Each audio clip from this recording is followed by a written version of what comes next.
Bienvenue sur notre chaîne d'actualité marocaine, votre rendez-vous quotidien pour rester informé sur les derniers événements, analyses pointues et reportages approfondis. Explorez avec nous les facettes dynamiques du Maroc et du monde qui nous entoure. Abonnez-vous pour rester connecté à l'actualité qui façonne notre quotidien. Démocratie, système politique dans lequel la souveraineté émane du peuple. Simple, basique. Sauf pour François Hollande, qui semble avoir laissé parler son inconscient, le jeudi 21 décembre, sur France Inter.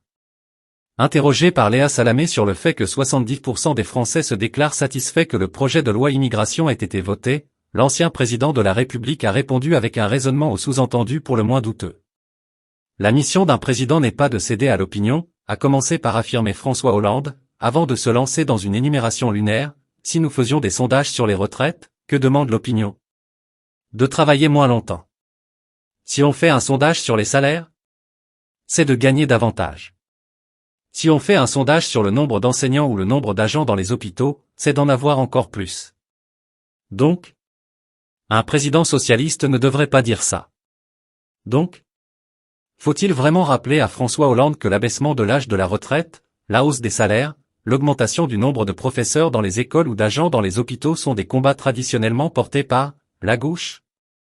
Oui, cette gauche du Front populaire et des conquêtes sociales, celle dont François Hollande avait même revendiqué la filiation en déclamant au Bourget, mon véritable adversaire, c'est le monde de la finance.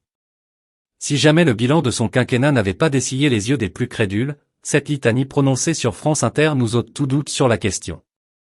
La gauche, très peu pour François.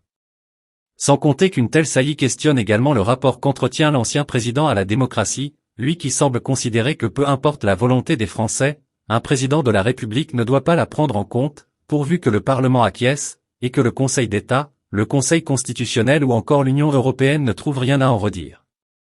Et si c'était François Hollande, finalement, le macronisme historique?